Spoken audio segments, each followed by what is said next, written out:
Now, would you know what to do if you witnessed someone having an epileptic seizure? Well, today, campaigners around the world are trying to raise awareness of the condition. A little earlier, I spoke to one woman with epilepsy who's hoping to shine a light on what it's like for a young person. I started by asking Fleming what life was like for her.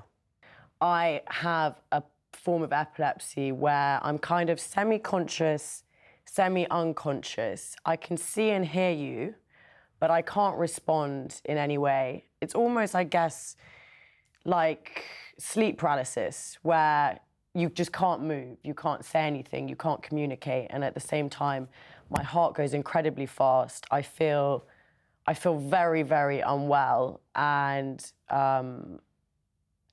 yeah, basically, you just feel completely out of control. And what does this mean? Do you mean, I imagine you can't operate certain things, you can't drive cars, and also you lose parts of your memory as well. Is that right during these seizures?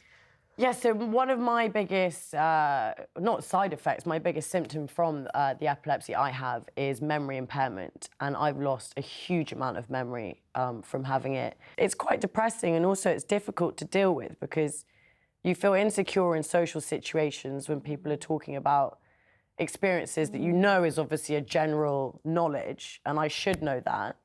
But the anxiety of thinking, do I admit, that I don't know what you're talking about?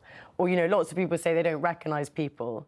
I have that to an absolute, different degree, where I could have known someone for a couple of years and then introduce myself and look like I'm being very rude, when actually I can't really help it, sadly. I mean, and that's just one element of the difficulties you face living with epilepsy, but there are other issues as well that many other people, we've got 500,000 people living with this in the UK, and what was it, 40%, you were telling me, 40% of those people don't even want to admit that they live with epilepsy.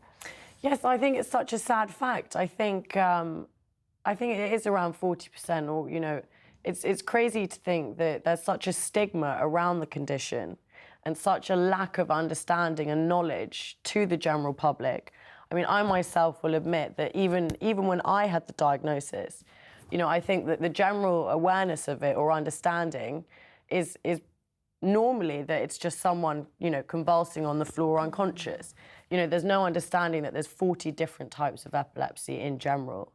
And so many different symptoms, triggers, treatments. There's a wealth of knowledge out there that really does need to be spread and understood so that these people and individuals who have epilepsy feel confident enough to say, I have the condition, without feeling that there is some kind of preconception or stigma attached to it, and that people would treat them differently once they found out that they have the condition. Absolute pleasure talking to you. Thank you. Lovely to speak to you too.